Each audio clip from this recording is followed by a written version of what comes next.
G'day and welcome to another episode of Cuppa with a Jesuit. I'm Father Robin Koning, the Provincial's Assistant for Vocations for the Australian Jesuit Province. With Father Robin, I'm Julian Butler, a Jesuit in formation in training for priesthood. And we're joined today by Father Patrick Mullins. Pat, welcome. Thank you. Nice to be with you. Pat, would you tell us a bit about your current ministry, where you work and what you do? I'm assistant priest at Holy Family Parish, Druitt. What am I doing? I'm doing what I try to do. Anybody who wants to talk to me or has things that they want to say, I try to do that. I'm just an assistant priest in that parish. That's what I do. We have wonderful things here. There is an event today by the what do they call them, the mission people. There are the bishops there and all the education people there. They got all the kids in the diocese, half a dozen of them, which would have been a huge effort to get half a dozen kids from Katoomba to Greystanes or something. But they got them here, and it's the promotion for the Caritas ministry. An old friend of ours, Jack Druitt, is here, and he is the Director of Education now in the diocese, so it was good to see him. But the main thing was that there's an Aboriginal group, Babayan, that has received some money for that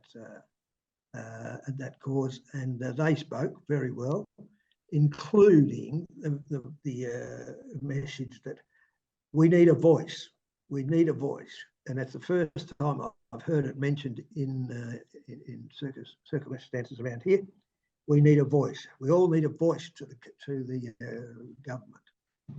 So what do? Depends on what's going to happen tomorrow, I suppose. But that's the kind of thing I do. Pat, would you say you've mentioned there that the Aboriginal community in Mount Druitt? Would you say something about the different communities that are around the parish at Holy Family? Yeah, it's a funny sort of parish. There is an Ignite food outlet. Now, JSS, Jesuit Social Services, runs that, but and that's a fine institution because you can get all your food in one place at the Ignite store. We're not a shop, can't advertise a shop, but we are a food outlet. Brilliant thing. And it really helps people because you can get fresh food Thursday or Friday or Tuesday, and that's a big thing. We have the men's shed. The men's shed is it's been around just a bit longer than I have. But the men's shed is an idea that men are at risk of suicide, really. And anybody's welcome, everybody's welcome.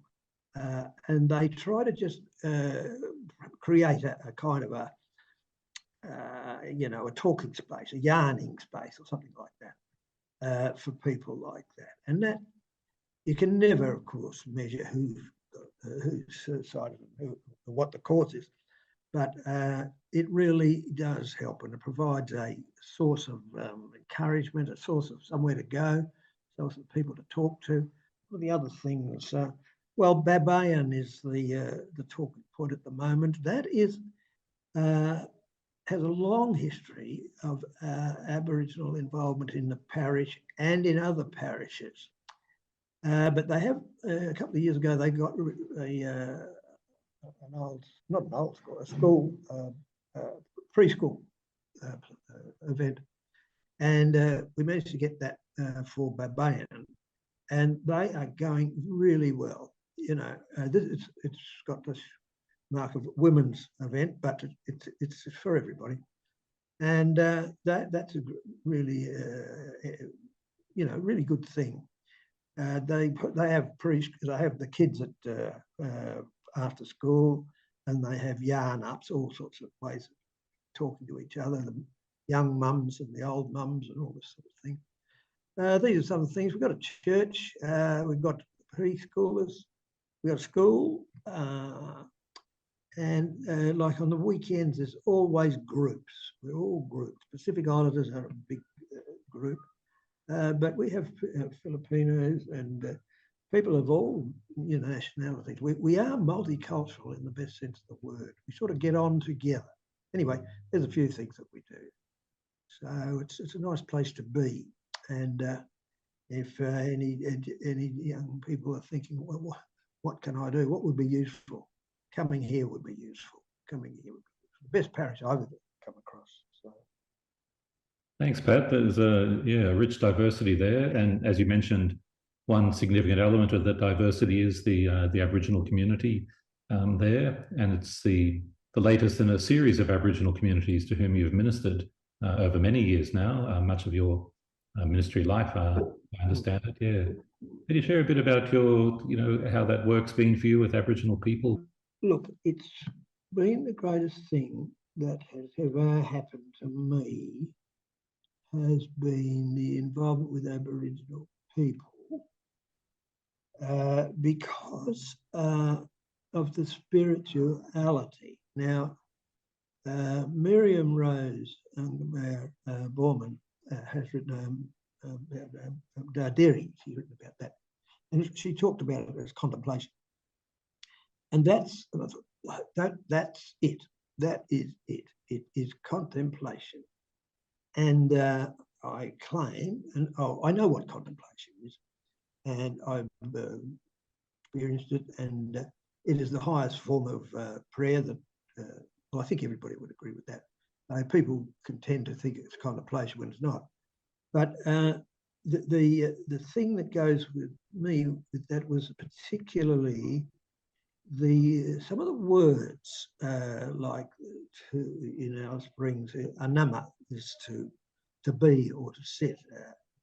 It's the idea of being, of is. There's no is, but there is just being.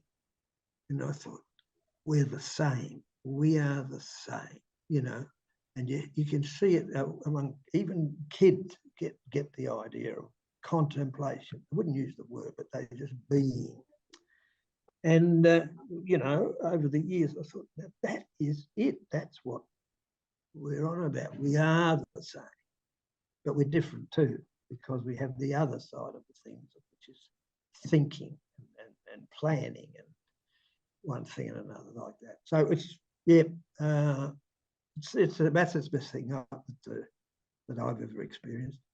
I've been to lots of places, other places like Townsville and Darwin and Alice Springs. Alice Springs, I think, is the place. It is the place. I know there's a big row on at the moment about the drinking and all that sort of stuff, which was just a shambles of government, as far as I could see. But anyway, Alice Springs has it all. It's a bit of a centre. The languages are there. You go back to the old Lutheran people, their work in the scriptures and translations and all that. Anyway, that's a whoop-up. That's a great and a great blessing to me, and a great blessing from the order. Now, Patrick O'Sullivan, he was the provincial. Now, you might say he saved me life. I wanted to leave the order, you see, and I told him and I told my family that I wanted to leave. I was not going too well with theology and that. And Patrick O'Sullivan said, listen, we'll have a game of squash. And so we had a game of squash. Needless to say, he won by means that are pretty suspicious about that, but he did win. And I thought to myself, on a Saturday afternoon, that's not a bad effort by the provincial to come along to me to say, have a game of squash. And I don't know what the counselling is about, but his counselling was top score, because I thought to myself, if he cares that much about me, I'll give it a go. I'll stay on. And that's true. That's true.